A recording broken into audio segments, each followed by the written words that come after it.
It's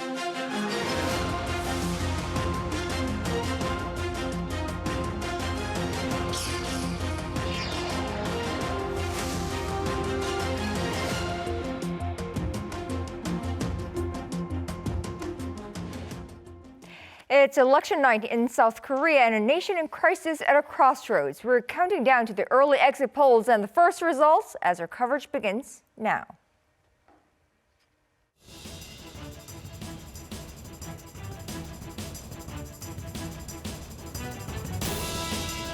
위기 극복 총사령관이 되겠다. 국민과 동행하는 광화문 시대를 열겠습니다. 심상정 이제 경제 대통령 시대 끝내고 녹색 복지 대통령 시대를 열겠습니다, 여러분.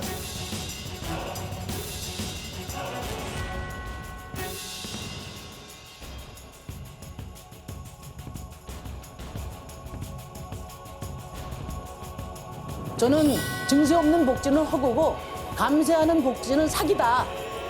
효과가 떨어지거나 또는 단기적인 경기 부양성 한시적 예산이라든가 이런 것들을 줄일 수 있으면 줄이고 증세 자체를 할 계획은 없다. 분명하게 말씀드립니다.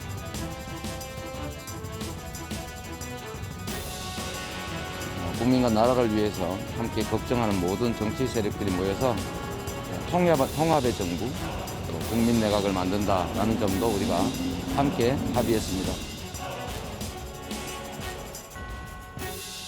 저 윤석열은 안철수 후보의 뜻을 받아 반드시 승리하여 함께 성공적인 국민 통합 정부를 반드시 만들고 성공시키겠습니다.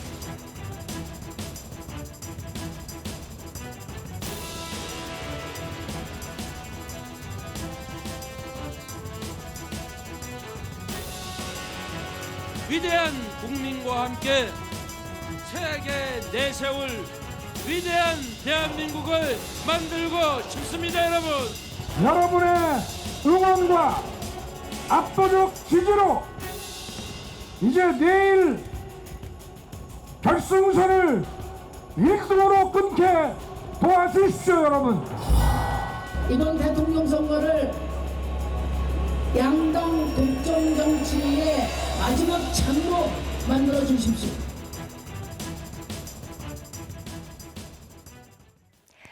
Here we go, 7 p.m. in Seoul, and we're underway. South Koreans have been voting all day, setting records, in fact. They're still voting at this hour in what is a titanic struggle for the future of our country. Welcome to our viewers here in South Korea and around the world. I'm Moon Gan-young in Arirang News Election Center in Seoul. Right now, voters are in the final hours of making a monumental decision for this country about who will lead us through the next 5 years. Ruling Democratic Party of Korea's Lee Jae-myung or main opposition People Power Party's Yoon Suk-yeol. We're counting down to the first results from the early exit polls in about half an hour. We'll get an early read on what voters are thinking as they cast their ballots. Buckle up, we could be in for a long, suspenseful night. Now, even before today, a record high 36.93% of eligible South Korean voters had already voted in early voting. That's adding to the unpredictability of this election. We don't know whether we'll learn the winner in the next few hours. It could go well into the morning. So we're going to let the voters lead the way and be patient. Let's check in with our campaign correspondents. First, to our Kim Do-yeon with the Lee Jae-myung campaign of the ruling Democratic Party of Korea. Now, Do-yeon, what are you hearing from inside the Lee Jae-myung campaign? Good evening, Gan-young. I'm at the campaign headquarters of the ruling Democratic Party of Korea, where the members of the campaign are arriving now to watch the exit poll results together. Now, with that coming out in just a few moments, you can see behind me the media crew are all settled in to capture the moment and the exact reaction. But the candidate himself is currently home.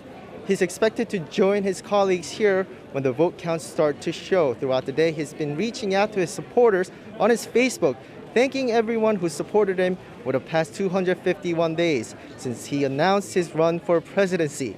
Also on social media, he said a few hundred votes could decide the election and urged his supporters to help him convince others. In the meantime, his party members say that the tide has been turning in their favor. Yesterday, we heard the chief of the election committee for the party say he saw Lee Jae-myung possibly taking the lead in the capital region. The party has also said it sees undecided women voters in their 20s and 30s shifting towards Lee Jae-myung, which could ultimately give him a narrow win. Kon-young. All right, now on to our Lee Kyung-eun. Now, she's been following the People Power Party's Yoon Suk-yeol campaign all throughout. Kyung-eun, obviously, for the people there, it's probably a very anxious time. What's the atmosphere there like, and how about the candidate himself, Yoon Suk-yeol? Well, Konya, it's quite a different scene here compared to a couple of hours ago. Now it's become a full house with party members and party leaders having mostly arrived. And now they're just waiting for the exit poll results to come out, which will be about in 30 minutes. Now, when they just arrived, I didn't feel any major tension in the air. Actually, I've spotted many of the party members taking selfies, chit-chatting, laughing, and full leader Kim Ki-hyun greeting reporters one by one with big smile on his face. But at this very moment, I can feel they're not too relaxed either. Because after all, it's been an extremely tight race between Yoon Suk-yeol and Lee Jae-myung of the ruling Democratic Party. All this time, Yoon Suk-yeol has been at his home, and I'm told that he is not expected to come here until late at night when things start to get a clearer picture of the outcome.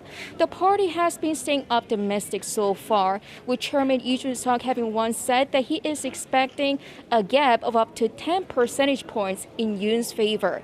But at this point, there's nothing I can say for certain, and we're just going to have to wait and see. Back to you, Kanya.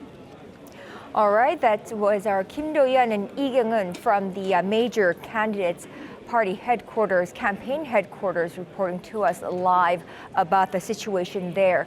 We are less than half an hour away from the early exit polls, and we will get an early read of what voters were thinking as they cast their ballots.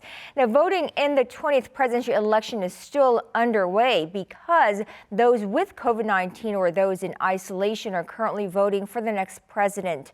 Normally, at the current hours, the regular hours for voting for regular people ended at 6 p.m., but for those with COVID-19 or those in quarantine could go vote from 6 to 7:30 p.m., so the voting hours had been extended. Our reporter Kim Yeon-seung has been out at one of the polling stations since they opened. Now, Yeon-seung, tell us what you're seeing. Right, Kanyang. So voting has already wrapped up for regular voters at 6 p.m. But the last hour and a half is reserved for voters who are infected with COVID-19 or those who are in self-isolation. There's an estimated of around 880,000 voters who are in self-isolation, and they'll be able to vote from 6 p.m. to 7:30 p.m. Now, as you can see behind me, supervisors are all in health protective gears. And they have also done their best to minimize contact between regular voters leaving the polling station and the COVID-19 voters arriving. A health authority here also told me that they have arranged a separate polling booth for those in self-isolation who are not infected. This is the third election in South Korea during the COVID-19 pandemic, but it's the first time that COVID-19 patients were able to vote on the same day and at the same place as the other voters. With South Korea seeing its highest spike in COVID-19 patients, it has become one of the most important tasks for the National Election Commission and the health authorities to secure all of their votes. Most voters confirmed or suspected to have COVID-19 were able to leave home to vote at 5:50 p.m. today, unless they live in remote villages with few means of transportation where it might take them extra time to get to the nearest polling booth. In that case, voters could leave 20 minutes early at 5:30 p.m. Also this time, the National Election Commission is making sure that there are no doubts about mismanaging the votes. COVID-19 voters will be allowed to put their ballots straight into the ballot box rather than in a separate container. Right, so 880,000 voters who have COVID or in quarantine voting as we speak. Now, Yeon-seung, you've also been speaking to some of the voters, regular voters in the Cheongno-gu district. What did they have to say? Right. So the significant thing about this polling station at Cheongno-gu District is that right now today there have been two elections going on, one for the presidential polls and the other for the local by-election. Take a listen to what some of the local constituents had to say. 아무래도 I feel like the by-election has a more direct impact on me rather than the presidential election. I also feel closer to the by-election candidate because it's someone who I've been following for a long time. My heart feels full, and I think this is a historical moment. I hope my vote can help the country, and if the candidate I support becomes elected, I really hope that person doesn't lose his way. I really hope the 20th president unites both parties and doesn't tear people apart. During the last 5 years, polarization has become serious. There has been a lot of anxiety over economy and security. People's hope showed through early voting, and I expect more people to vote today. 14,464 polling stations were open from 6 a.m. to 7:30 p.m. And in just 20 minutes or so, voting in the 20th presidential election will finally draw to a close. 항상 청년 일자리 얘기하는데 그냥 일자리를 얼마큼 만들겠다 이것만 있고 구체적으로 말하는 게 없잖아요. 그래서 뭐 어떻게 어떤 식으로 좀 만들어 주겠다. 아니면 솔직히 일을 할 곳은 많은데 사람들이 꺼려서 안 가기 싫은 거잖아요. 그래서 그런 곳에 복지를 어떻게 늘려주겠다. 뭐 이런 식으로 구체적으로 해줬으면 좋겠어요. 근무 형태가 여러 개가 있잖아요. 그 여러 분야에서 열심히 일하고 있는 그 직원분들 이제 그 직장인 분들이 억울하게 그 극단적인 선택을 하지 않고 좀 그렇게 되는 부분들에 대해서 그냥 개의치 않게 생각하는 게 아니라 어떻게 진심으로 나아가야 이게 개선이 될지 생각해 주셨으면 합니다. 저희도 예전처럼 이 공항이 사람이 붐비고 뭐 여행도 자유롭게 다닐 수 있고 마스크 벗는 거는 뭐 힘들겠지만 그래도 이제 직장인들도 공항에 일하는 모든 직장인들, 항공사 직원들 다 정상 출근을 할 수 있게. 일단 집값 문제가 저는 되게 심각하다고 생각하고요. 그래서 집값 문제가 이제 결혼이나 아이를 낳는 데에도 문제가 있다고 생각해서 그 부분이 꼭 개선됐으면 좋겠습니다. 저희 세대가 저희가 받는 급여로는 내 집 마련이 어렵다 보니까 일단 금리적인 측면이나 이제 대출 부분에서는 조금 규제가 완화되었으면 좋겠습니다. 나라를 잘 이끌어 주시고 청년들이 살아가기 좋은 세상이 되었으면 좋겠습니다. 요즘 갈등이 너무 심각해지고 있다고 체감을 하고 있는데요. 사회 갈등을 좀 봉합하고 갈라치기 정치가 아니라 통합의 정치로 나아갈 수 있는 그런 운영이 되었으면. 청년들이 불평불만이 많은 것처럼 보이지만 되게 공정하고 그런 규칙이 지켜지면 불안한 것도 다 견딜 수 있는 그런 세대라고 생각을 해요. 그래서 잘 부탁드립니다. Well, for those of you just joining us, you're watching Arirang News election coverage of the South Korea's 20th presidential election tonight. It is underway and we're about 15 minutes away from polls closing and 15 minutes away from the early exit polls coming out. Now, I have guests here who will help me throughout. I have to my right our very own Kim Jian, and to my left I have Professor Han Shuttle of Yonsei University. Thank you for being here with me. Now, so I'd like to talk about the uniqueness of this very elections. It's been characterized by some as one of the most tightly contested races of ever in South Korea, and not only that, it's been characterized by a lot of things. But Professor Shuttle, how would you describe this very election? Well, it's interesting because we've seen this global movement across so many democracies with citizens going toward more outsider candidates. We call it populism. And populism is a tricky term, but it essentially means that it's the public, the masses, revolting somehow against the political elites. And I think in some respects, both candidates this time, even though they're both from establishment, long-term parties here, both of them represent outsiders within those two parties. So it's a change. It's not the mainstream, veteran professional politician type candidates, both of them lawyers. Of course, Lee Jae-myung, being the former mayor of Seongnam, former governor of Gyeonggi-do province. He certainly has the credentials in government, but it's been fairly late in life when he shifted to public office. And then Yoon Suk-yeol, who's a prosecutor general, high up again in the national government, but not a professional politician. And both candidates have tried to make appeals to voters that are disaffected with the system for different kinds of reasons. Right. So who are the voters that they're appealing to, especially in this election, Jian? Well, there are three key things that I want to point out in this election that I've been eyeing for. One is young voters. There's a staggering amount of young voters of 14.9 million votes. And there's a record high early voter turnout this year, which whether it's good for Lee Jae-myung or Yoon Suk-yeol, that's up for debate. And third, this election is been taking place amid the pandemic. So we'll have to see whether that is a key element in whether Lee Jae-myung or Yoon Suk-yeol will grab the win for this election night. But those are the three key things that I'm eyeing for. Right, absolutely. So young voters, they make up the MZ generation, if you will. They make up a third of the eligible voters this time around. So we'll have to wait and see how they decide on who will be the leader for this country in the next 5 years. And a record high early voter turnout. It was a record ever. So what do you make out of this, really?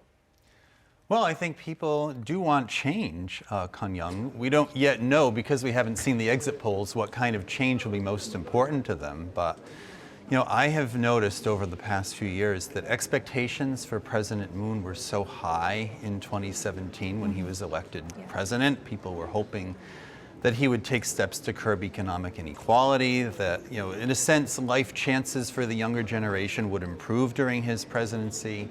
Maybe there'd be some sort of breakthrough in the Korean Peninsula with foreign policy. And I think, 4.5 years later, 5 years later, a lot of the younger voters are still waiting for those kinds of changes. For all sorts of reasons that we can discuss, President Moon and the Democratic Party didn't deliver on the kinds of changes young people wanted. So they're looking for change. And the question is, which of the two candidates will be the beneficiary of that quest for change? That's right. So, and this election being taking place amid a pandemic. Now, do you think that will have any impact on voter turnout? Well, I think a lot of people have voted earlier this time around, and I'm not really sure if the early turnout being so high is necessarily an indicator of which way the election will go. I mean, we saw this in the United States in 2020 as well. So many people are voting early because you never know with COVID-19 if you're going to get quarantined by surprise. So the last thing people who are planning to vote want to have happen to them is to be sidelined from actually voting because they're suddenly quarantined. I think also some voters just want to avoid crowds. Voters don't want the inconvenience of having to stand in a long line. So if they can avoid that long line, perhaps by voting early. Of course, we've seen some lines in the early voting as well. So I think it suggests that the interest is high, the stakes are high. It's hard for us to pin down which way the voters are going to turn out in this election, especially those younger voters, as we've so often talked about. So that suspense, that sense that there's the lack of a clear front runner in this election as well, might be driving the early voting. Votes don't seem wasted this time around. Absolutely not. It's also been characterized by many things. The merger was one.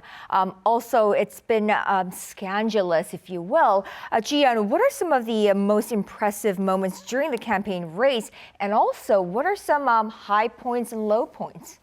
Well, one of the key points that the dramatic scene is I've witnessed, it was the timing of the coalition between Yoon Suk-yeol and An Chol-soo, the minor center-right People's Party candidate.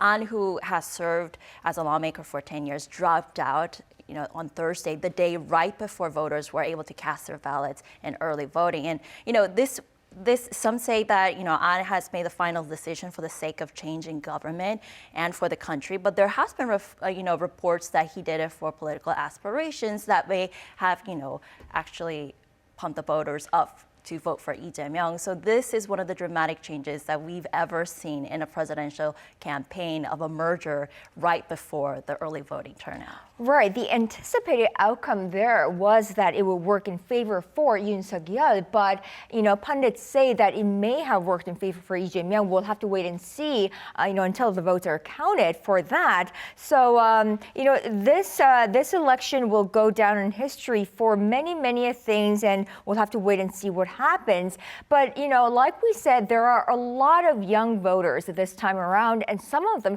first-time voters, and they are 18-year-olds here in South Korea. It's the first presidential election since the voting age was lowered to 18. Also, there are a growing number of people who gained the right to vote as naturalized Korean citizens as well. Our Lee Si-hoo went out to meet them.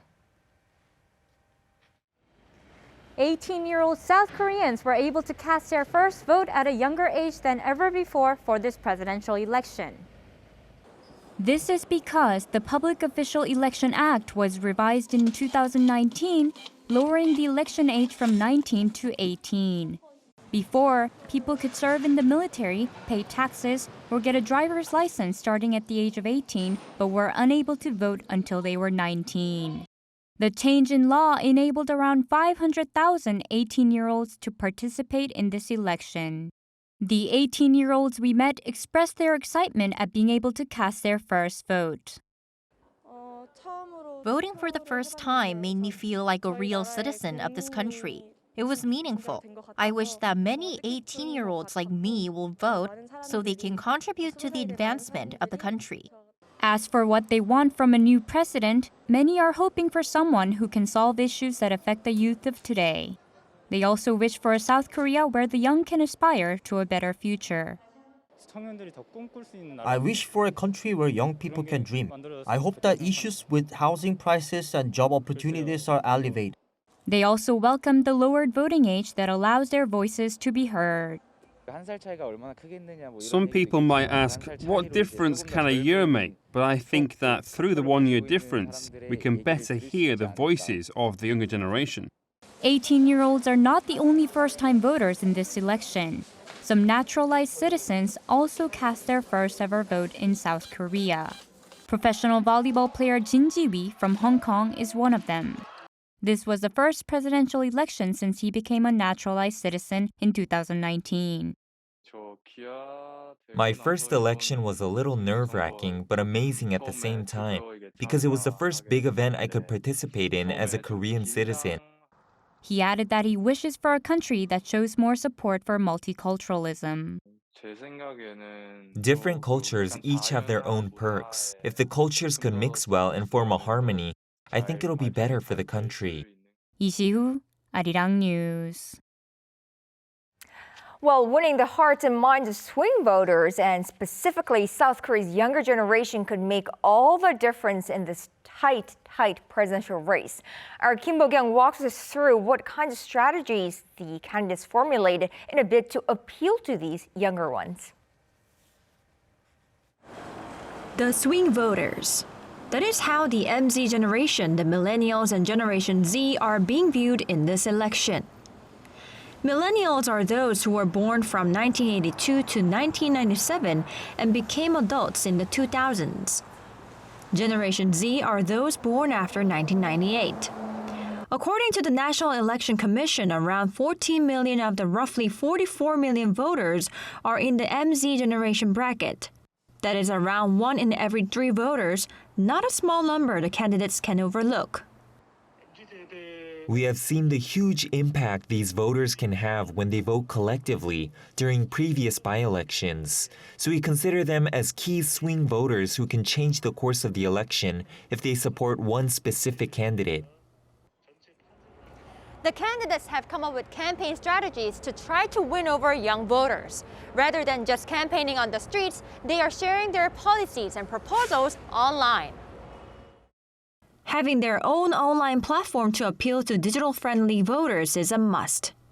The ruling Democratic Party's Lee Jae-myung has his own online platform, Jae-myung's Village, offering hundreds of vertical short-form videos. Yoon Suk-yeol from the main opposition People Power Party has launched today's Yoonzip, filled with short video clips of his pledges and speeches, and Wiki Yoon, inviting people to openly add suggestions for pledges they want. knowing about the MZ generation's interests is important too. One of those interests is personality typology, especially the Myers-Briggs type indicator. The MZ generation have their own beliefs and pursue their own style. Of course, candidates could be popular by coming up with policies, but the intimacy factor too is very important. To those in their 20s and 30s, a candidate who has a similar personality as them could be very appealing. Candidate strategies incorporated this. He prepared a JMBTI test presenting customized policies to voters with different personalities, and Yoon introduced his MBTI, emphasizing he is a just social activist type. Candidates no longer only appear on public TV networks. They are on OTT platforms too. Local streaming platform Coupang Play's comedy sketch show Saturday Night Live Korea has featured interviews with both Lee Jae-myung and Yoon Suk-yeol, asked them questions that they hadn't seen beforehand and catching them off guard. Comedian Hong Jin-kyung's study-themed YouTube channel, Study King Real Genius, even showed the presidential candidates teaching math. In the election, it is important to improve favorability through intimacy, eventually leading to more loyalty when people vote.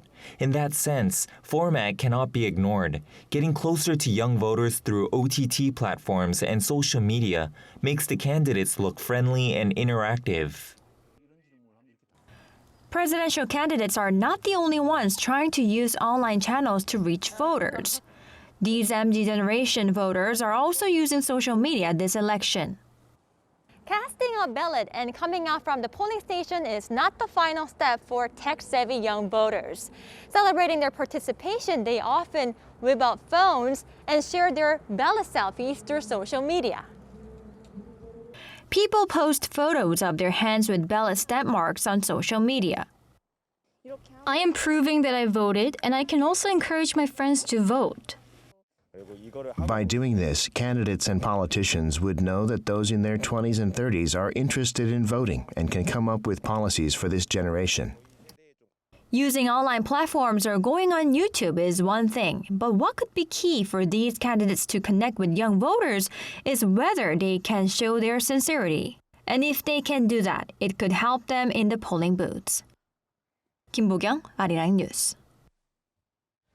Well, we're about 3 minutes away from finding out which candidate has won the hearts of those MZ generation. And what you're seeing on the screen on your left is the Democratic Party of Korea, the Lee Jae-myung campaign headquarters, and on your right, People Power Party Yoon Suk-yeol campaign headquarters. Now, they are also they have their eyes fixed on their screens in front of them to find out the early exit polls that are set to come out in less than 3 minutes from now.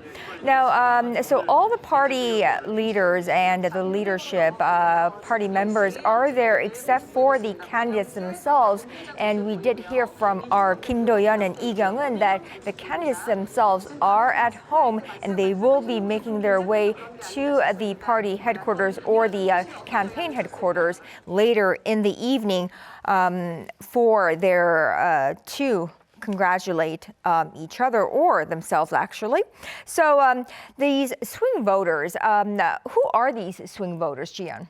Well, a staggering 20% of eligible voters are categorized as swing voters, as you mentioned, and local media outlets say they're in their 20s and 30s, and they're going to be the ones determining who's going to be the president for the next 5 years.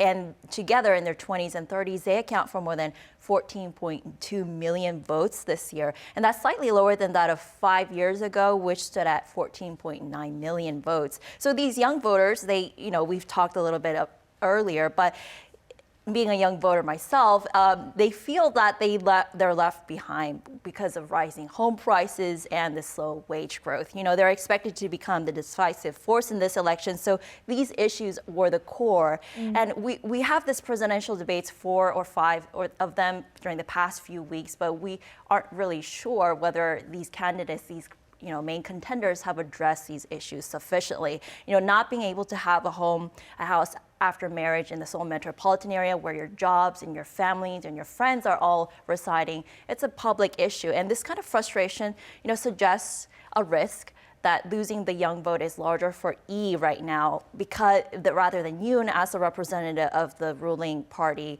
and the status quo, but that's up for grabs as well. Well, you have to take into consideration an average apartment price here in Seoul. It now costs more than $1 million which has doubled over the past 5 years. And many of the voters might think that the measures taken by the government was accounted for these measures. Absolutely. So, and we've been hearing that more than ever, there have been undecided voters in the Seoul and the surrounding area. So we'll have to wait and see how these voters have really decided. We're seconds away from the early exit polls being released, and we will be heading to the headquarters. And now we're seeing both campaign headquarters clapping as they see the early exit polls come out, and it is neck and neck, 47.8% for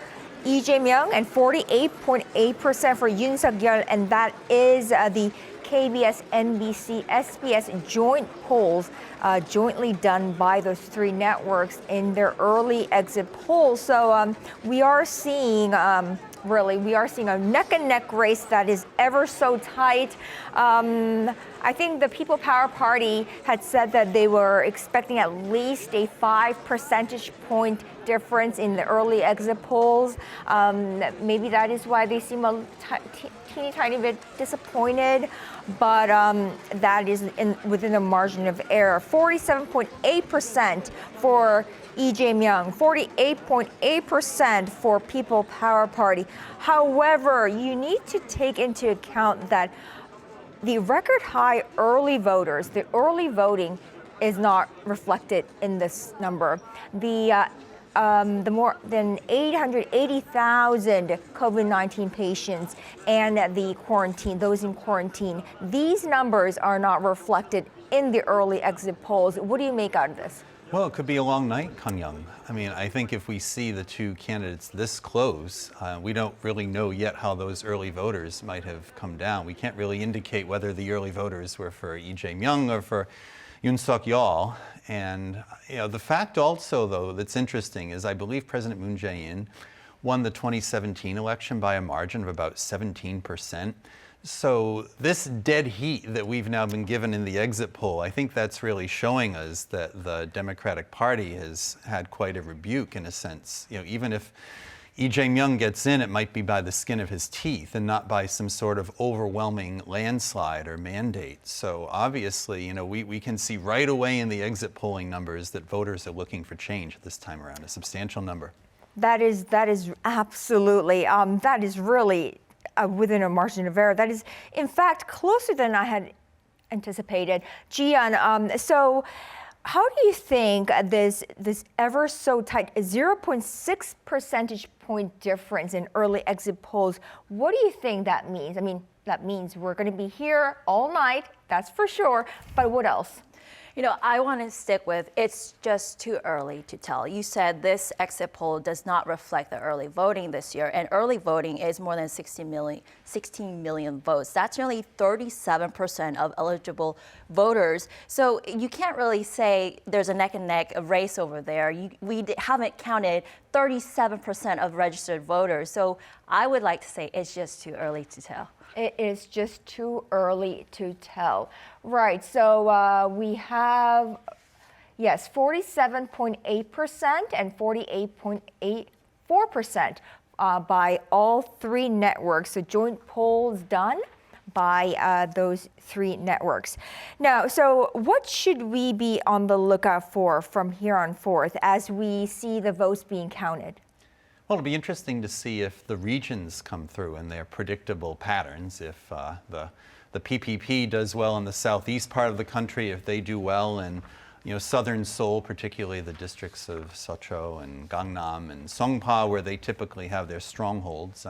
If Lee Jae-myung does better than expected in some of these areas, that could spell some good news for the DP. On the other hand, if in the southwest part of the country, I suppose, if If the DP candidate Lee Jae-myung doesn't do so well there, that would be a suggestion that voters in a real stronghold for the DP over the years this time around are looking for change. Right, right. So they are looking for a change, definitely, and this is a very, very close call. Now, how about the voter turnout? How do you think voter turnout will affect the election outcome? Voter turnout is important, but also I want to first respond to Professor Shuttle that I'm actually looking at a central region of Cheongju right now. It has traditionally been like the election barometer of the 7 presidential candidates so far in South Korean history. It has elected all the winners of all 7 elections since 1987. So this year would be a pivotal in swaying whether it's going for Lee Jae-myung or Yoon Suk-yeol. In my opinion. Yes, great. Voter turnout. Voter turnout, it's a record 75.7% as of 6 p.m. That is record high, one of the highest in the world, highest in this country. Right. And I want to say, 5 years ago, we had this candlelight protest, and then we saw that the power of the people wanted to have a change. They know that they recognize that they have this power to change the government if it's not do fit. So I think this 75.7%, it's a continuation of that feeling of the power that you have your right to vote and you have your right to say in whether the government is on the right track. And the election results will figure it out later tonight. Right, right. Let's now head over back to our campaign headquarters where our campaign correspondents are standing by after the early exit polls have been announced. First, let's go over to our Kim Do-yeon, who is at the Lee Jae-myung campaign of Democratic Party of Korea. Now, Do-yeon, what is the atmosphere there like? We saw the leadership clapping and applauding after this very, very close race of 47.8% for Lee Jae-myung. What's it like? Right, Kanyang, you saw everyone clapping and cheering, and as the specifics came out as well, they were cheering, and I heard highest cheers when it came to the traditional strongholds where Lee Jae-myung was not leading, but I think they saw the gap was close enough so that they were doing much better than they had expected at traditional strongholds like Busan and Ulsan. Also, I just want to mention that Lee Jae-myung was losing in Seoul, but he was beating Yoon Suk-yeol according to the exit polls in Gyeonggi-do province and Incheon, which had the crowd really happy. Other than that, right now it's a close race, and we've all talked about before. Some of the votes are not considered in this exit poll. So the early votes, which it could go either way, but I think that there are certain expectations that much of the early votes might be coming towards to the ruling Democratic Party of Korea side. Right. What about Yu Kyung-eun? Our Lee Kyung-eun, of course, is with the main opposition People Power Party's Yoon Suk-yeol campaign. Did we see a tiny bit of disappointment there because the difference is so tiny? Is it smaller than they had anticipated? Well, I think I'm going to have to say I did feel some sort of disappointment because right after results came out, some party members stood up clapping and I could feel some liveliness. But right after that, as the exit poll results came out for different regions, things have become extremely different. They're now very calm and they're cautiously looking at the results coming out right now. And as you said, the party has been very optimistic about the results. They've been citing the polls they were conducting on their own. And they were, I think, expecting some more of a upper hand looking results for Yoon. But after all, it was an extremely tight race between Lee Jae-myung and Yoon Suk-yeol, as a lot of people have expected. According to polls that were released right before early voting, the time there was the legal cutoff for the polls that were allowed to be published. So I think, after all, it's something that they have expected, but not something what they have been looking forward to. But I think we're at this point, we're just going to have to wait and see how things actually unfold. Right, that is correct. And you guys will be updating us on that all throughout the night. Thank you, guys. Now, another very interesting thing is that another network, JTBC here in Korea, did their own exit poll, and their exit poll shows Lee Jae-myung having an upper hand of 48.4%, Yoon Suk-yeol with 47.7%. So this is very interesting. But so those are the two exit polls that we have at this point, and they're very, very thick. They're very, very close, and we will be announcing the early exit polls right now. And yes, there we go. This is the exit poll done by the three major networks here in Korea, the local networks, KBS, MBC, SBS done together. And this exit poll showing Lee Jae-myung of the Democratic Party of Korea with 47.8%. And Yoon Suk-yeol of People Power Party, 48.8%. But I must add, one done by JTBC, which is another cable network. Now that shows Lee Jae-myung having a slight upper hand of 48.4% and Yoon Suk-yeol with 47.7%. Of course, the rest is taken by third-party candidates, of course. So that is the early exit polls. Now, once the voters are in, the counting begins. We are expecting the votes to be flowing into the counting centers as we speak. Our Oh Soo-young gives us a rundown of what to expect, especially in this time of the pandemic. Across some 251 stations nationwide, each and every ballot will be counted through the night until the morning after South Korea's 20th presidential election. When voting ends, the ballot boxes are sealed and transported to a ballot counting centre, where votes from Korean national overseas and early voting are also waiting to be processed. One by one, ballot boxes are registered before being opened.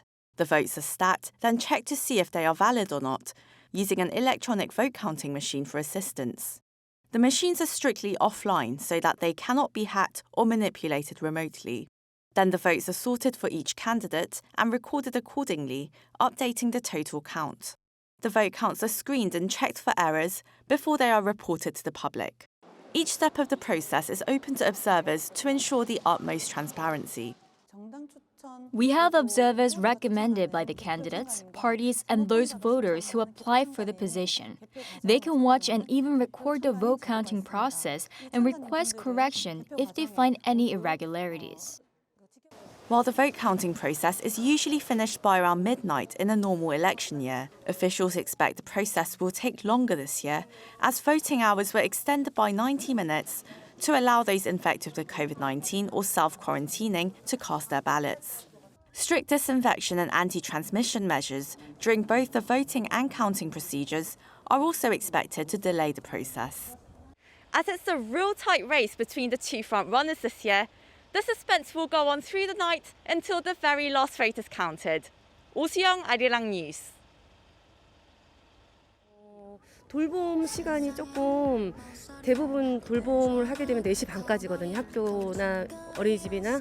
그리고 6시까지 돌봐준다 하더라도 대부분 일찍 찾아가기를 원하시는 원장 선생님들이 많기 때문에 그런 부분에 있어서 저희가 조금 편하게 아이들을 7시까지는 봐주셔야지 일을 할 수 있기 때문에 그런 부분이 좀 좋아졌으면. 저도 개인적으로 조그만 사업체를 운영하고 있는데 그 방역으로 인해서 사실은 개인 사업자들이 굉장히 많은 피해를 받고 그 피해가 어떻게 보상될 것이며 또 그 기준에 따라서 지금 사실은 되게 매주마다 바뀌고 있는 이 기준이 우후죽순 생기는 이 정책들이 좀 안정화되지 않을까 그 기대를 하고 있습니다. 자영업자들에 대한 어떤 어려움들 이런 부분들이 조금 더 이렇게 좀 보완도 되고 혜택도 좀 많아지는 그런 부분이 됐으면 좋겠습니다. 네.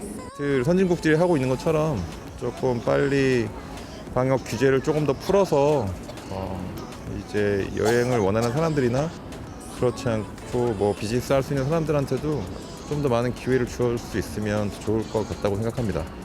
공공 서비스 시간이 부족하다 보니까 이제 직장 업무에 좀 이렇게 지장을 받을 때가 많습니다. 돌봄 시간을 좀 더 많이 확대해 주셨으면 고맙겠습니다. 저 같은 경우에는 공학대학원에 지금 다니고 있기 때문에 과학기술의 발전에 조금 더 지원이 있었으면 좋겠다고 생각하고 있습니다. 아무래도 다시 저희 국민들이 여행을 많이 다닐 수 있게끔 다른 나라와의 관계도 좀 개선이 됐으면 좋겠고요. 국민 모두가 마음 편하게 그냥 예전에 그 일상으로 돌아갔으면 하는 게 제일 큰 바람이고요. 서민들도 평범하게 다 같이 마음 편하게 살 수 있는 나라를 만들어줬으면 좋겠습니다. 조금 사회가 많이 분열되어 있는 것 같아서 그런 사회 통합을 조금 더 추구할 수 있는 후보에게 뭐 제가 뽑지 않았더라도 국민에 의해서 뽑히신 거니까 잘 하실 거라고 믿습니다. Now, we're just minutes away from the start of the official ballot counting for South Korea's 20th presidential election. The polls closed for most people at 6 p.m. Voting wrapped up at 6:30 p.m. for those with COVID-19 and those in quarantine. Our Ji-young is out at one of the counting stations in Seoul. Ji-young, so how are things looking there? Have they gotten busy yet? Good evening, Gonyong. I'm here at Seoul National University Gymnasium, which is one of the venues where the ballots will be counted tonight. The National Election Commission said by taking into account the delivery time after 8:10 p.m., hundreds of volunteers and workers will start processing and counting votes. This is expected to take all night. Final tests on ballot counting machines that help classify the ballots by candidate and party are being done to properly count the votes. The ballot counting area behind me is under strict control. All staff are wearing protective gear against COVID-19 and only vote counting staff can enter the work area. Policemen nationwide are on full standby at the counting stations to ensure safe and accurate proceedings. The police have deployed nearly 70,000 personnel to provide security at polling and counting stations and ready for any possible situation on the election day. The police are also delivering the ballot boxes to the counting stations in their constituency. There are 251 centers nationwide counting the ballots tonight. The National Election Commission says it'll do its utmost to manage the election throughout. The National Election Commission has been devoted in its preparations for the election so that voters can exercise their right of suffrage without any difficulties. We will do our best until the polling and counting ends. Now, Ji-young, compared to previous elections, the counting is expected to take longer, isn't it, due to COVID-19 and the, of course, highest ever voter turnout for early voting. What is the timeline? I mean, when are we expecting the clear-cut results, or at least a rough idea of when the winner will be announced? Gonyong, ruling Democratic Party candidate Lee Jae-myung and main opposition People Power Party candidate Yoon Suk-yeol have been neck and neck in their campaign to become the next president. So it could be a long haul tonight, and we might not be able to see a clear picture of the result until 1 or 2 a.m. And South Korea will be waking up to the results at about 6 a.m. on Thursday when the ballot counting comes to the end. The National Election Commission will be showing the counting process online, and the first announcement of the voting results is expected to be at around 9 p.m. In the previous 19th presidential election, it took nearly 6 hours until the ballot count was completed. But the ballot counting process could take longer this time than in the previous election. That's because the early voting had the highest ever voter turnout at roughly 37%. For the early voting ballots, all the envelopes that the ballots are in should be opened before they get counted, so it could take longer to count the votes. Also, the ballots cast by COVID-19 patients and those in quarantine are counted separately. So a little bit of patience is required for all of us as we go into tonight waiting for those official results. This is all I have for now, but I'll bring more updates in a later newscast. Back to you, Gonyong. All right, Ji-young from one of the ballot counting centers. Thank you, Ji-young, for that. So like we said, we have seen the early exit polls. They're very neck and neck. We have two different set of early exit polls, one done by the three major networks here in Korea, one done by KBS, MBC, SBS, which shows Lee Jae-myung with 47.8%, Yoon Suk-yeol with 48.4%. Another one done by cable network JTBC that has Lee Jae-myung in the lead with 48.4%, Yoon Suk-yeol with 47.7%. Now, having said that, and with this, with an early voting at a record high and 880,000 people with COVID-19 or in quarantine voting after hours, how reliable is this exit poll? Because ever since exit polls were implemented here in Korea, they've never been, it was always right, actually, in previous presidential elections. Well, it depends on the margin of error, Kan-young, I think, and I'm sure Jiyeon will have some insight on this as well. Any poll will have some sort of an area, a gray area, where there's a statistical tie that's possible. And some polls will have a plus or minus margin of error of about 3% in either direction. Apparently, these polls are a little bit tighter than that, but still, with the two candidates just 1 percentage points apart either direction, we really, could flip that result either way. I mean, I'll tell you one thing though, if the people that are showing up in these exit poll numbers turn out to be representative of the electorate in the country, regardless of who wins the election, we're going to have a divided country. I mean, this is showing us that the voters were very much of different minds and that there may be a split. Both candidates, of course, and we can talk more about this as the night goes on, but Lee Jae-myung and Yoon Suk-yeol have very different prescriptions on where to take the country right now, very different kinds of economic policies. On some things they're similar, but on the economic side they're very different. So I do wonder now, seeing the exit polls so close, if this means that the voters here in Korea are almost split down the middle in terms of where to take the country domestically. That is exactly what defines this elections.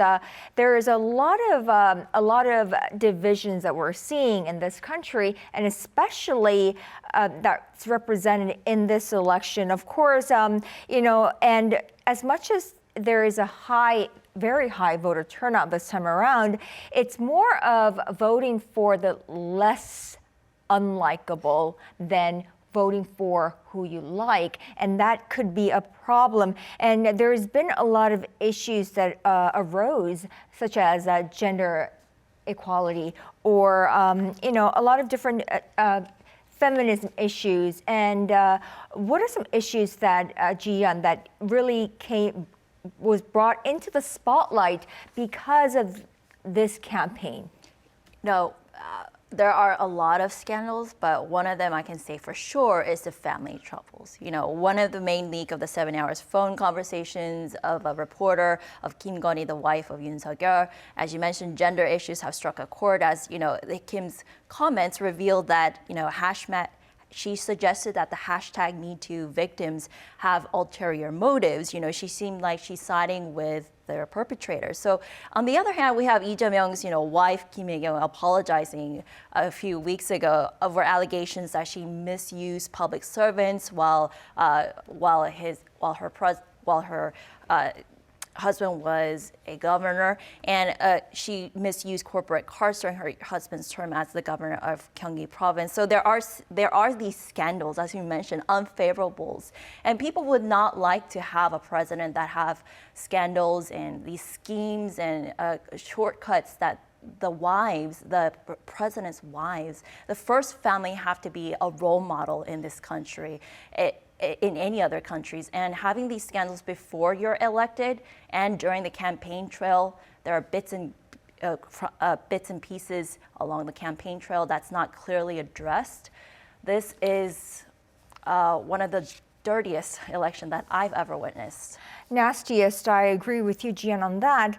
One of the foreign media outlets, in fact, described this very election as a Squid Game race. It's a win or die. Would you agree with that?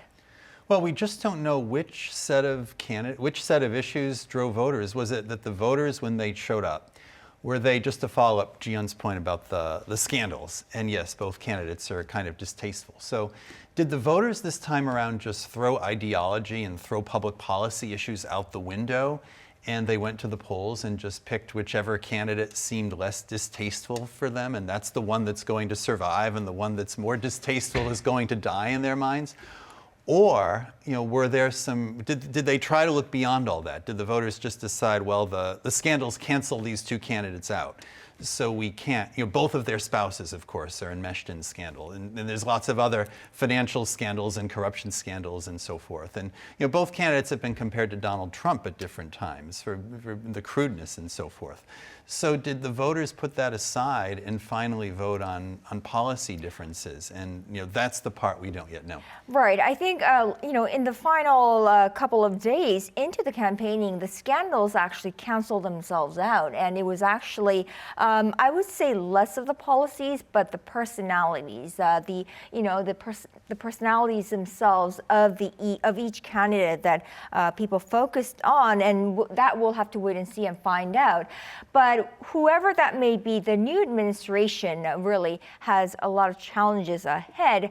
Whichever candidate wins will have a lot on its plate in terms of foreign policy, for instance, including the stalling relations with North Korea and maintaining and strengthening the alliance with the United States.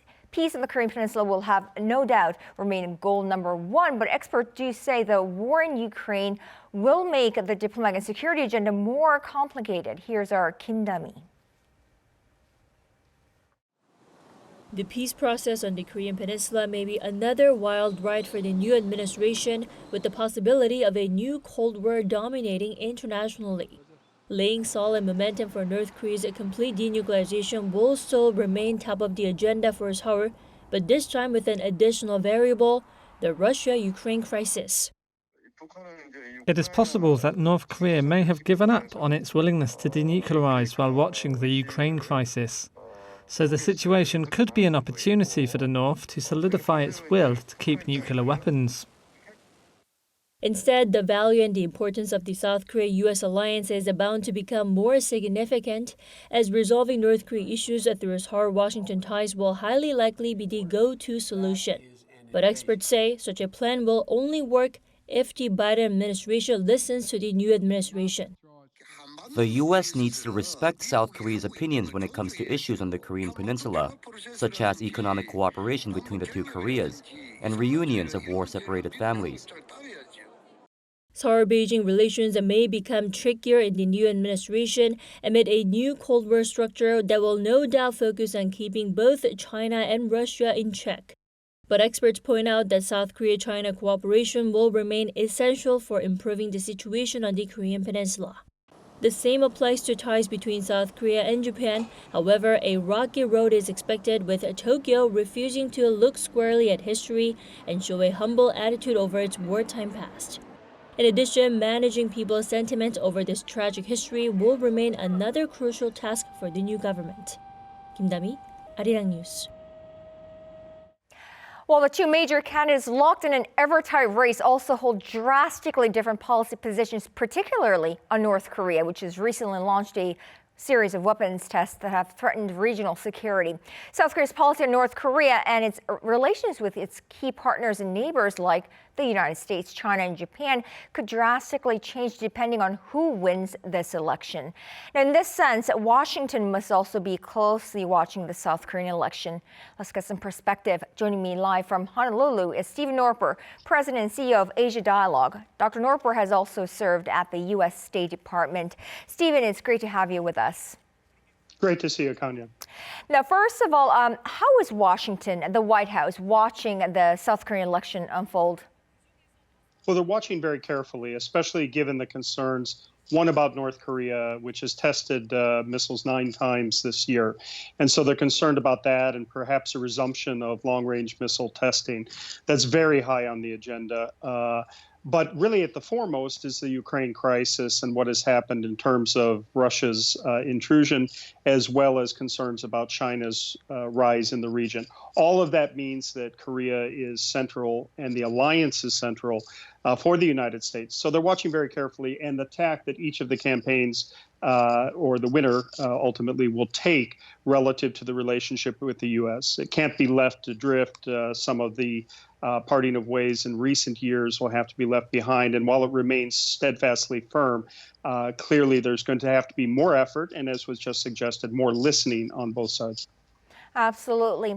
Now, how do you expect the election outcome to affect South Korea-U.S. alliance moving forward, or do you expect the election outcome to have any impact at all on the South Korea-U.S. alliance? Do we expect a change in one way or another? Well, in a way, because clearly both candidates have had their comments, and the presumption is that Yoon would be closer to Washington. The conservatives traditionally have played that role.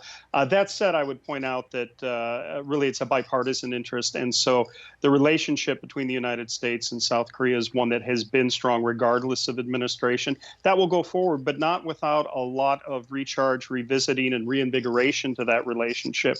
Washington will be asking more in terms of its alliance, and it clearly has done that relative to Ukraine.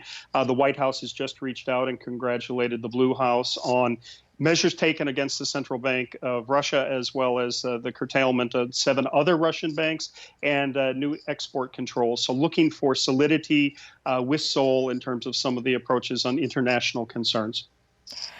Well, how is the Biden administration mapping out its North Korea policy, the Korean Peninsula policy? I mean, are there 2 different scenarios depending on who wins the election here tonight, or is there one regardless?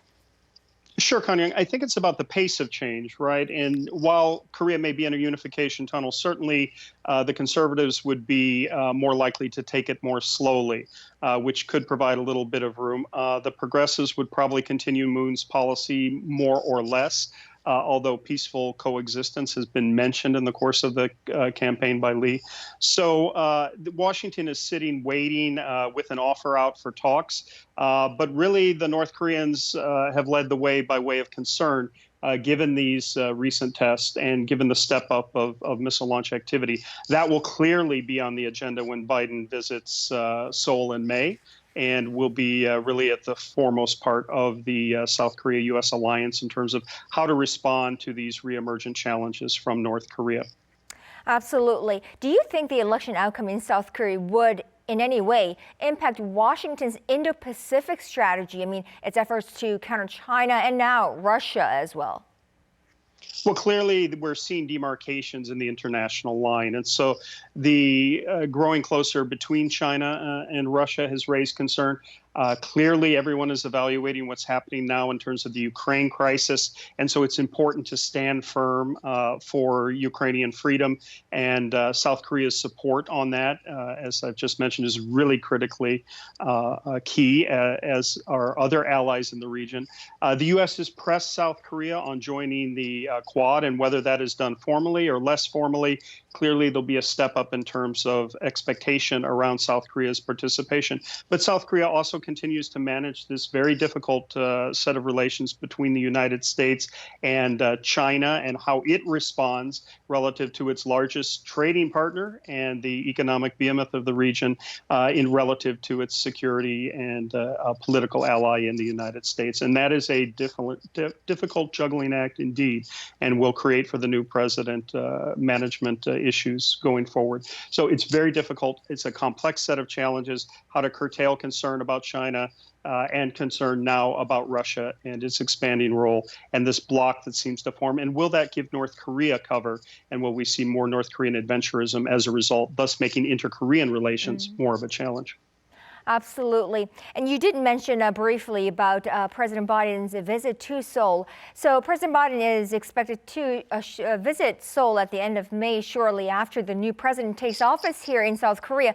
What does Mr. Biden and his administration have in mind coming to Seoul for his first one-on-one with his new South Korean counterpart? Well, clearly at the forefront will be this issue of where North Korea is at the time, if it has tested a long-range ballistic missile, if there has been any other signs of re-engineering nuclear development. So the concerns on the missile and nuclear front are foremost. There are other concerns, human rights, et cetera. But they'll try to evaluate with the new administration whether there's an opportunity to kickstart negotiations, whether there's an aspect of inter-Korean relations that come into play. And of course, Seoul will be voicing that, whether it pushes more for some flexibility in terms of lifting of sanctions, if it is a progressive administration. The conservative administration will be looking to shore up those ties with Washington and perhaps stem some of the drift that it sees in the relationship. What about the trilateral security cooperation between Seoul, Washington, and Tokyo? Do you think this could get a boost under a new president here in Seoul? Well, it could. There is certainly an opportunity, Kanyang, and trilateral coordination and cooperation is very high on the minds of U.S. security and foreign policy planners. They would like to see Seoul and Tokyo grow closer once again. Clearly, there are issues for Korea that need to be addressed by Japan, but there's an opportunity here for the new president to visit with Kishida to see if there isn't a way to put the relationship back on track. Korea and Japan both need that for some of the economic recovery. There are a lot of benefits that would go on to relisting as preferential trade partners. And of course, Japan was the largest employer of young South Korean graduates. So there are a lot of reasons and economic justifications for trying to move beyond the current controversy, as serious as the concerns are, and try to see if there isn't a way to create some healing in the process and move the trilateral agenda forward as well as the bilateral agenda for South Korea. All right. Stephen Norper, President and CEO of Asia Dialogue, many thanks for your insights this evening. As always, we appreciate it. Thank you, and good luck on this long night, Kanya. Thank you. Well, not only is foreign policy at the top of the new administration's agenda, but of course, COVID-19 as this country sees record high Omicron cases daily.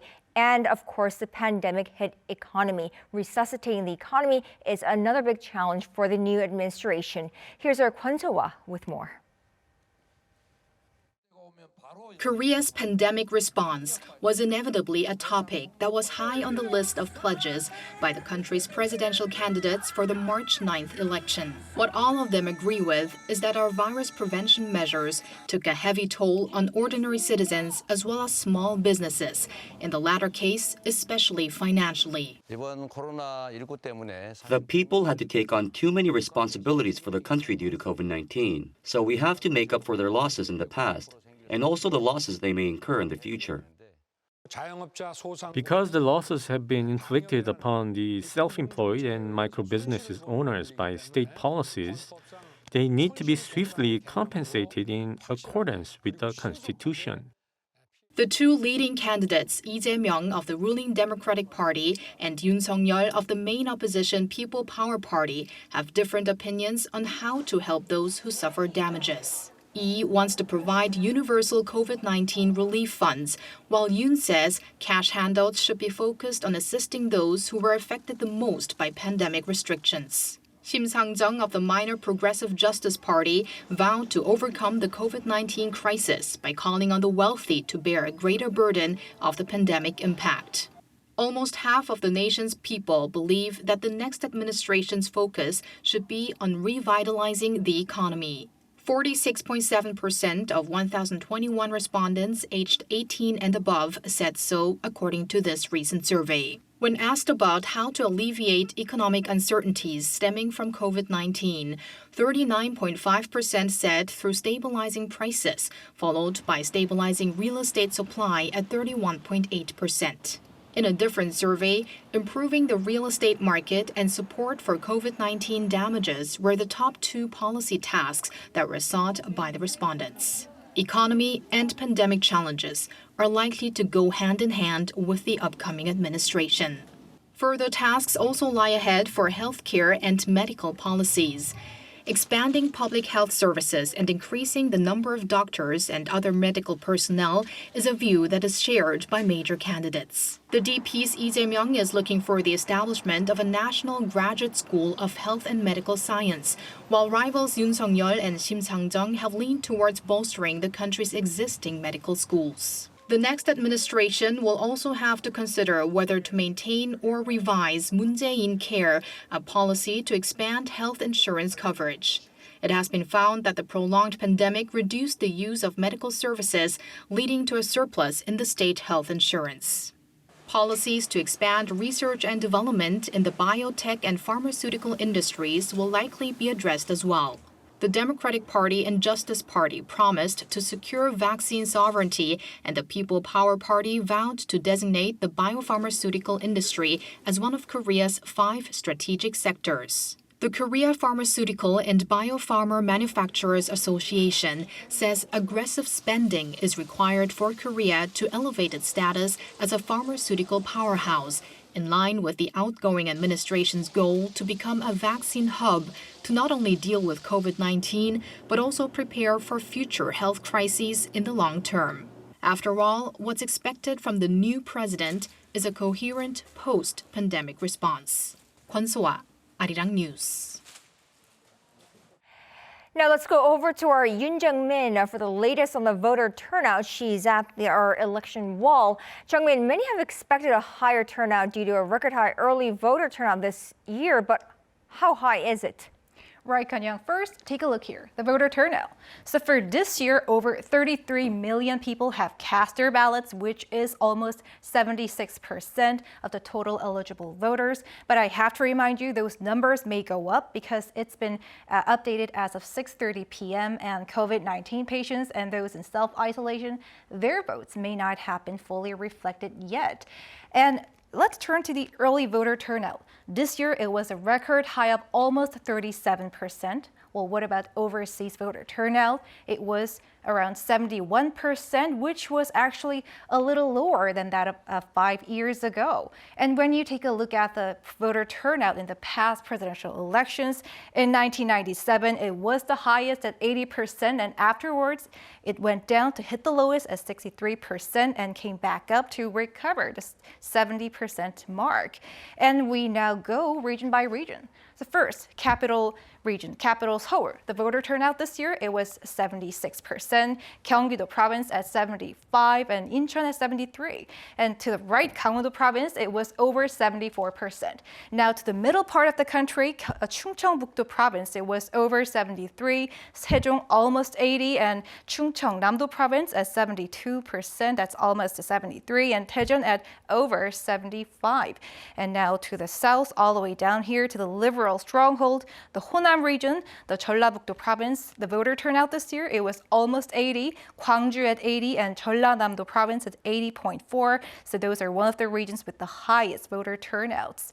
And to the right, the conservative stronghold, the Gyeongsang-do provinces. So voter turnout here, 77% of the Gyeongsang-buk-do province, Daegu almost 78%, Ulsan almost 77%, Busan over 73%, and Gyeongsang-namdo province at over 74%. And last but not least, Jeju. The voter turnout this year, 70, actually the lowest of all regions. That's all from me for now, but I will bring you more updates later on. Back to you, Kanyang. Right, that was our Yoon Jung-min with the voter turnout, the latest updates on the voter turnout regionally and nationally, and she will bring us more updates in our later newscasts. South Korea's presidential election is getting widespread coverage overseas. Chinese and Japanese media have said that the election results will have an influence on diplomatic ties with Seoul, while the New York Times has pointed out to rising housing prices and inter-Korean ties as major issues in the election. Here's Kim Dami. South Korea's presidential election will determine the direction of Korean Peninsula issues and Seoul-Beijing relations. That's what China's Global Times published on Tuesday, saying the two countries' trade volume has risen 6-fold compared to 30 years ago, and the bilateral relationship moved forward, not backwards. The editorial then stressed it is necessary for the president-elect to continue to act as a bridge to resolve the balance problem between the U.S. and China. Japan's Kyodo News said election results will affect North Korea policies, as well as Seoul's ties with Tokyo that have been worsening under the current Moon administration. Pointing out the leading candidate's distinctive stance on Japan, NHK also expects the results to greatly influence the currently icy Seoul-Tokyo relations. The Nihon Keizai Shimbun pointed to Korean millennials and Generation Zs as a major factor in the election. New York Times sees the soaring house prices and relations with Pyongyang as major issues. It then mentioned a sense of disillusionment among voters who have called the race, quote, an election of unlikables, with frontrunners leading campaigns dogged by accusations of corruption and nepotism. Meanwhile, the BBC and The Guardian have published stories about gender issues, saying the candidates have tried to reach out to young male voters and discussing the use and abuse of the concept of feminism throughout the election campaign period. 김다미, Arirang News. Right, so various policy agendas and various tasks waiting for the new administration. Now, I want to go back to the voter turnout as our Yoon Jung-min just explained to us. So the highest voter turnout was back in 1997, and she did say that it was at 80.7%. That was when Kim Dae-jung was elected president. Now, so ever since then, this time is the highest voter turnout. What can we make out of that?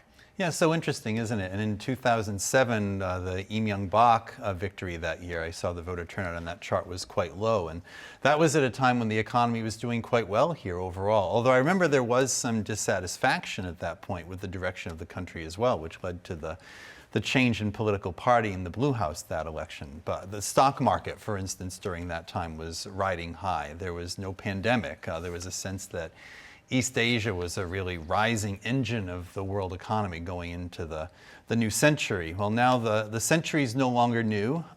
East Asia is still very much an economic engine, but it's in some ways, I mean, Korea has become a little bit more like Japan in terms of becoming a slow growth economy now compared to, say, 10 to 20 years ago. So I think there is a lot of uncertainty about the economic prospects of this country. Just look at the exchange rate going into the election this time as well. It's a much weaker exchange rate with that high turnout election this year than we had with the 2007 election, when I think it was more $1 to 1,000 won. Now we're at about $1 to what, 12.35 won. So yes, I mean, the public, I think, is looking for answers. We just heard also one of the commentaries about how economic revitalization is what the public is looking for post-pandemic. And I think that means something bigger than just, helping small businesses get back on their feet again after COVID-19. That's looking for a new approach that seems to have eluded the past 3 administrations over the past 12 years since the global financial crisis. So some challenges ahead.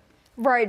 And another interesting thing to note is that every 10 years, there have been a regime change or administrative change in terms of the ruling Democratic Party and the Conservative Party. So conservatives and the liberals have been, going back and forth, the Blue House, every 10 years.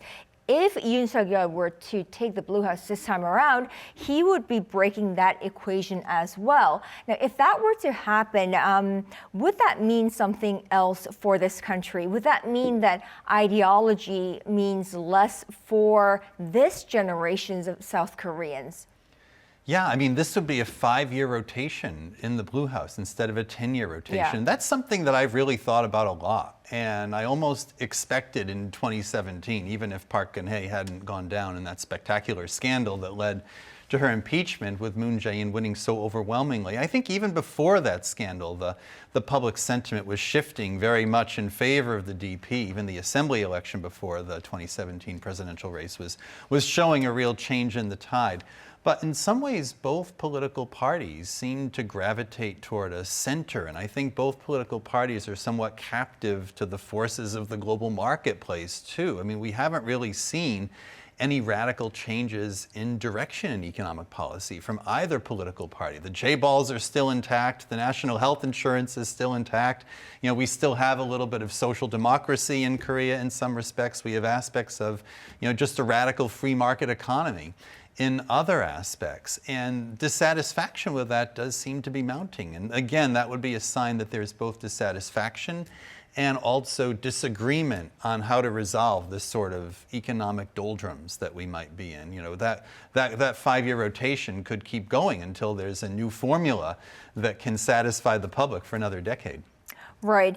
Another very interesting thing to note is that a lot of the younger voters, we had anticipated or expected these younger voters to gravitate towards third-party candidates. Surprisingly, we didn't see much of that happen, well, based on these early exit polls. What can we make out of that? What are you reading into that? I mean, like I said, the coalition between Yoon Suk-yeol and Ahn Cheol-soo was a really big key element here. We have to see whether that led to more voters to Lee Jae-myung or Yoon Suk-yeol. But I looked at Yoon Jung-min's report earlier, and I noticed that Gwangju and Jeollam, the provinces, has one of the highest voter turnouts this year, which, you know, traditionally they are left-leaning, which is good for Lee Jae-myung, but these areas are less populated than when compared to the capital region or other, like Busan, one of the second highest highly populated cities. So we have to wait and see whether these voter turnout is actually swinging for Lee Jae-myung or Yoon Suk-yeol. And these younger voters, they're, you know, traditionally in Korea, rather than addressing these core policy issues, like you said, rather than platforms, personality is a really important issue and traditionally in South Korean election, and has been driven elections in South Korea because of historically weak party systems in Korea. And this has a lot of play in the turnout, in my opinion. So rather than, you know, when you look at the core policy issues, the candidates have focused on appealing to voters with populist proposals like cash handouts, which is understandable in the pandemic. But, you know, there's not a clear line as to whether whoever we pick, our lives or our livelihoods will be significantly better. We can't see that in the policy issues. So we are going to be back here at midnight. Do you think by then we will have a rough idea of who the winner will be? Well, if that exit polling is any indication, and if the early voting totals turn out to be somewhat similar, then the exit polling, however that's counted. And if the exit polling turns out to be accurate, we could be here for a very long time. And I think we might not know by midnight. I think we might not even know by 3 a.m. how the election is going to resolve. Could be a long time, but that's just a guess. So we have a long, long night ahead. Well, thank you, Professor Han Shuttle, for that. We will see you back here at midnight. And of course, Ji-yeon, you'll be back here with me as well. Thank you both. Thank you. Thank you, Kanya.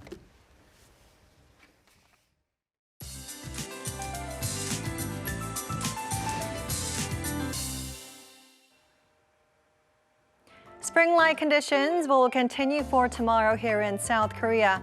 With the rise in maximum temperatures, the air is circulating at a fairly fast rate. This is triggering more dust particles to filter into the nation. By tomorrow, most regions will see dust levels standing in the bad category. Areas of dense fog will also develop across inland regions. Visibility is forecast to drop for the morning hours, so please be extra careful when driving. In the meantime, dry conditions are persisting across much of South Korea. Dry weather advisories have been raised to warnings for parts of Gangwon-do and Gyeongsang-do provinces. For the East Coast, gusty winds are also in the forecast until Friday. Dry spells will continue for the time being, so please be careful with anything that can start a fire. Most regions will be under overcast skies tomorrow.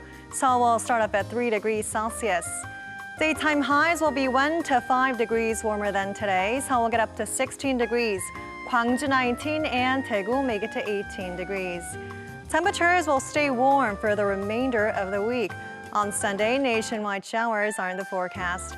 That's all for now, and here are the weather conditions around the world.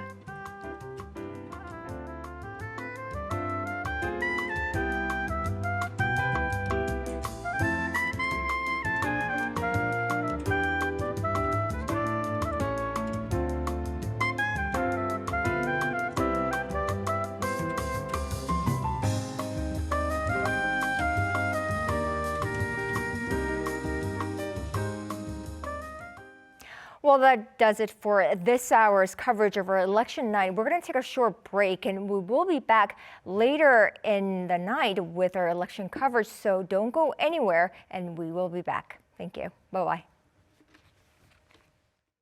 이제 MZ 세대로서 이제 뭔가 부동산적인 부분에서 저희가 많은 힘든 점을 겪고 있는데 그럼 부동산 부분에서 확실하게 좀 잡아주셨으면 좋겠습니다. 저는 20대다 보니까 일단은 주거 문제를 가장 먼저 해결해 주셨으면 좋겠고요. 그리고 요즘 남녀 갈등이 가장 큰 주제다 보니까 그쪽에 조금 더 신경 써서 갈등을 해결하는 방향으로 좀 신경 써주셨으면 좋겠습니다. 둘 다 간호사다 보니까 간호법 제정에 대한 그런 공약이 잘 만들어지거나 아니면 또 이루어졌으면 좋겠습니다. 대한민국에서 가장 뜨거운 게 부동산 문제라고 생각되고 주택 문제라고 생각되어서 이 부분에 관련해서 좀 실질적인 대책을 마련했으면 좋겠습니다. 열심히 노력한 만큼의 대가가 나올 수 있는 공정한 사회가 만들어졌으면 좋겠습니다. 당선되기 전에 많이 내선 공약들이 있으실 거 아니에요. 그거를 꼭 다 지켜줬으면 좋겠고 지금까지 보여주셨던 언행이나 이제 공약들을 이제 거짓말 없고 꾸밈 없이 진솔하게 잘 지키면서 새로운 이제 5년을 이끌어 주셨으면 감사하겠습니다. 제가 청년층이다 보니까 좀 청년들을 위해서 좀 많은 복지라든가 좀 더 많은 혜택, 좀 그런 정책을 많이 펼쳐 주셨으면 하는 마음입니다. 감사합니다. 대통령님, 공정한 대한민국을 만들어 주셨으면 좋겠습니다.